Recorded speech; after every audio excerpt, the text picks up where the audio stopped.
Assalamualaikum warahmatullahi wabarakatuh. Jamaah salat zuhur rahimakumullah. Tausiah pada siang hari ini akan disampaikan oleh Al-Ustaz Dedi Irwan Syah. Kepada beliau dipersilakan.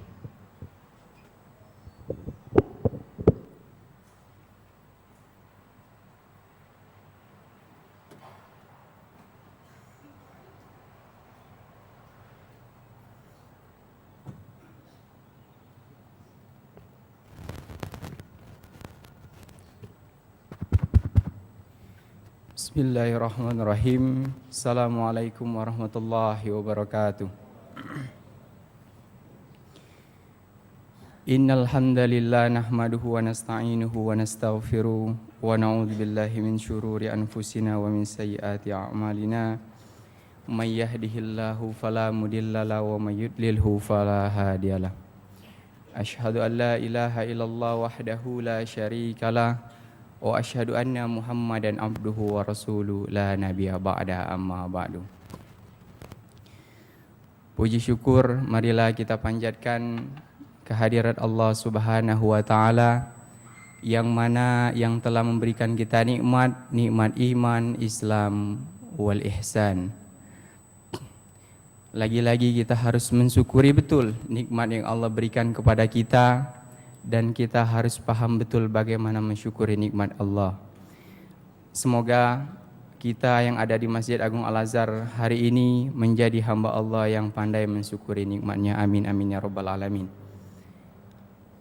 Tidak lupa juga salatan wa salaman mari kita panjatkan kepada baginda Nabi besar Muhammad sallallahu alaihi wasallam, yang mana yang telah membawa umat manusia dari zaman jahiliyah hingga zaman yang serba modern seperti kita rasakan saat ini.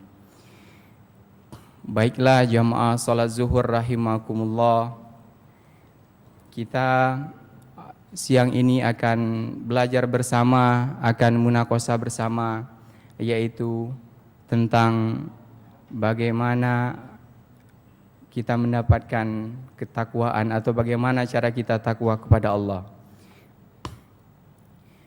Baik, qala Allah Ta'ala fi kitabihil karim, Bismillahirrahmanirrahim, wattazawwadu fa inna khairaz zad at-taqwa wattaquni ya ulil albab.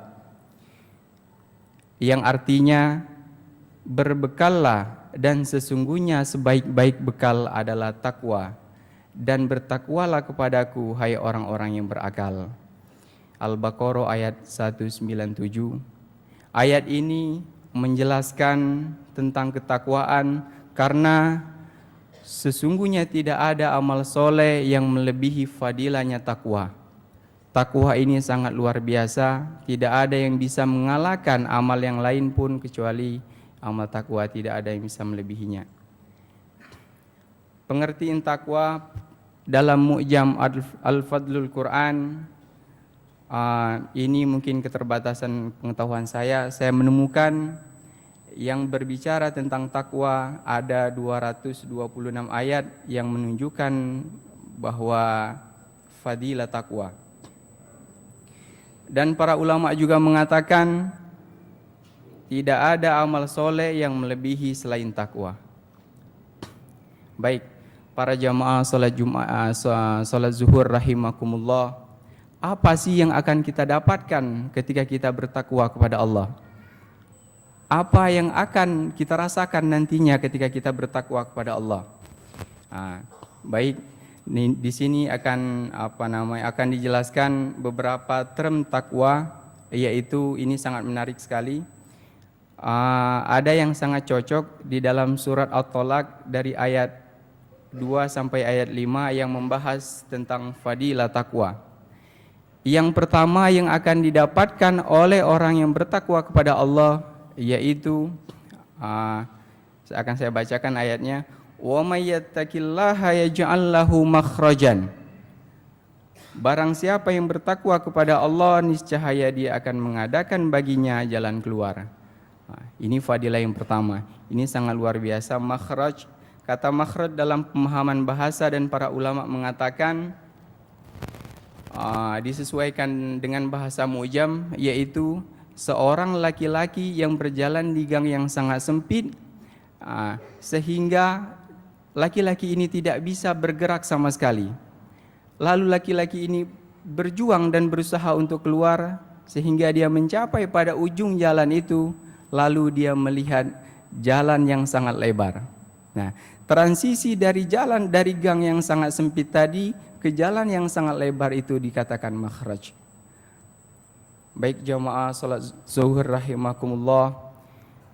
Kata lain juga para ulama yang sepakat, yaitu kata makhraj juga bisa diistilahkan seperti lubang biawak. Lubang biawak itu hewan yang hidup di padang pasir, yang hewan ini mempunyai kebiasaan atau mempunyai sifat, yaitu ketika hewan ini menggali lubang, lalu dia masuk ke dalam lubang dan lubang itu ditutup, dia kembali. Nah, seakan-akan lubang itu seperti lubang semut.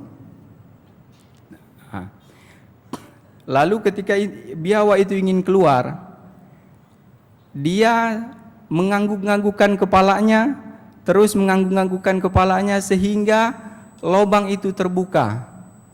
Ketika lubang itu terbuka, biawak itu mengeluarkan kepalanya, lalu dia mengeluarkan badannya, lalu dia dapat di tempat yang sangat luas. Nah, ini juga dinamakan makhraj. Nah, yang berarti dari sisi yang sangat sempit ke sisi yang luas itu dinamakan makhraj. Baik jamaah salat zuhur rahimakumullah, akan kita lanjutkan ke ayat yang berikutnya. Apalagi yang akan kita dapatkan, yaitu fadilah yang kedua, wa yarzuquhu min haitsu la yahtasib.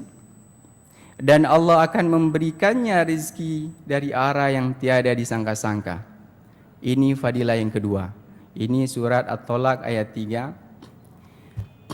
Kebanyakan di antara kita memahami rezeki yang dikasih Allah itu berupa materi, berupa barang, berupa rumah, misalkan berupa mobil, kendaraan, ataukah baju, pakaian dan lain sebagainya.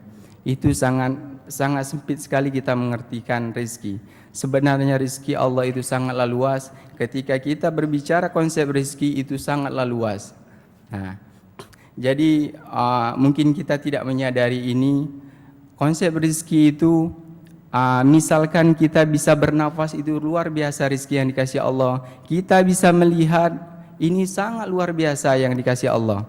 Nah, misalkan kita tidak dibantu oleh cahaya, kita bisakah melihat orang di ujung sana? Saya yakin pasti tidak bisa. Karena inilah rezeki yang sangat, mungkin kadang-kadang kita tidak merasakan rezeki itu ada di kita, rezeki itu tidak kita sadari. Nah, maka dari itu jamaah salat zuhur rahimakumullah, kita mendefinisikan rezeki, mengartikan rezeki ya betul-betul dengan yang makna yang sangat luas.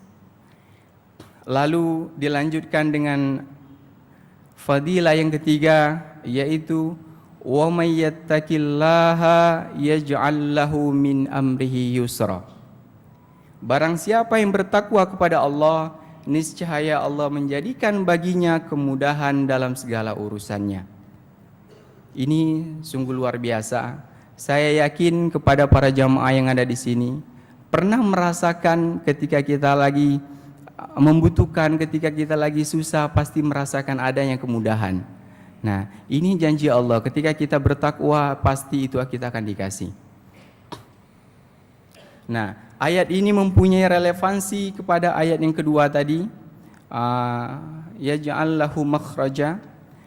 Allah menjanjikan bahwa orang yang bertakwa maka akan dibukakan jalan baginya, jalan keluar yang dimudahkan oleh Allah. Jalan keluar yang seperti apa yang kadang-kadang kita bertanya-tanya, bagaimana Allah mengasih jalan kepada kita, seperti apa jalan yang diberikan kepada kita. Saya ingin bercerita sedikit. Ada kisah, ini kisah nyata. Ada kisah seorang kaya raya, pengusaha muslim, dia sehat, dia luar biasa. Dia mempunyai istri 4, anaknya banyak, dan dia membawahi 20 perusahaan lebih.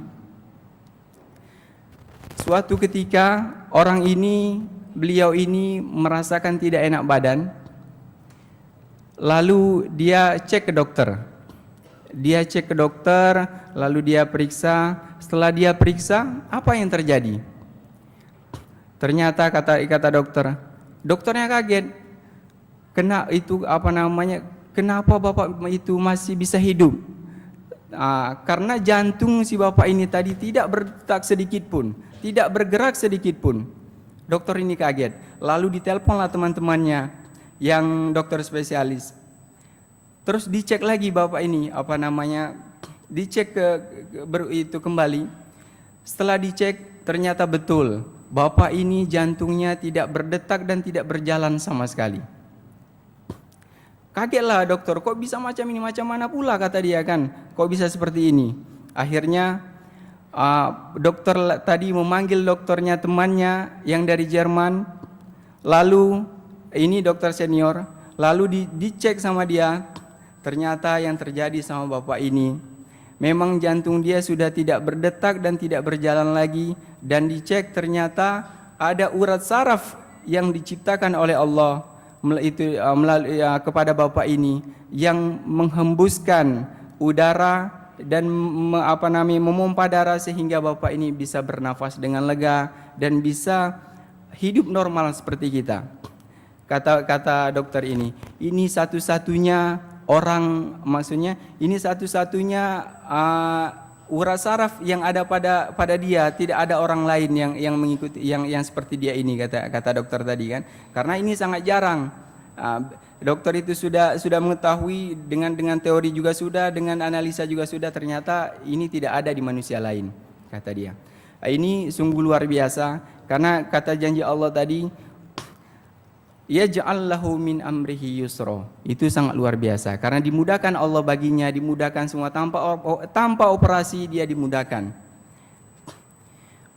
Akan saya lanjutkan ke ayat yang terakhir. Ini fadilah yang keempat, wa may yattaqillaha yukaffir anhu sayyi'atihi wa yu'zim lahu ajra. Barang siapa yang bertakwa kepada Allah, niscaya dia akan menghapus kesalahan-kesalahannya dan akan melipat gandakan pahalanya. Jamaah salat zuhur rahimakumullah, ini sangat luar biasa jika kita pahami fadilah takwa, jika kita teliti betul bagaimana arti takwa yang sebenarnya, kita memahaminya betul. Dari kisah dan penjelasan bahwa amal perbuatan yaitu dengan melaksanakan ketaatan dan menjauhi kemaksiatan, maka amal akan diterima jika ia mengikuti syariat Nabi Muhammad SAW. Selanjutnya, pondasi takwa adalah seorang hamba mengetahui apa yang harus dia jaga dan kemudian dia menjaga diri darinya. Baiklah jamaah salat zuhur rahimakumullah, sekian dari saya, kurang lebihnya saya mohon maaf. Saya akan menyampaikan ada nasihat dari guru saya dulu. Seperti ini kata dari guru saya, kata-kata yang tidak saya rubah. Seperti ini kata-katanya, anak-anakku, kalau kalian ingin mengetahui sesuatu, ajarkanlah sesuatu itu kepada orang lain. Itu mungkin kita bisa berbagi kepada yang lain, kita bisa memanfaatkan ilmu kita. Baiklah jamaah salat zuhur rahimakumullah, mungkin itu dari saya, kurang lebihnya saya mohon maaf. Billahi taufik wal hidayah. Wassalamualaikum warahmatullahi wabarakatuh.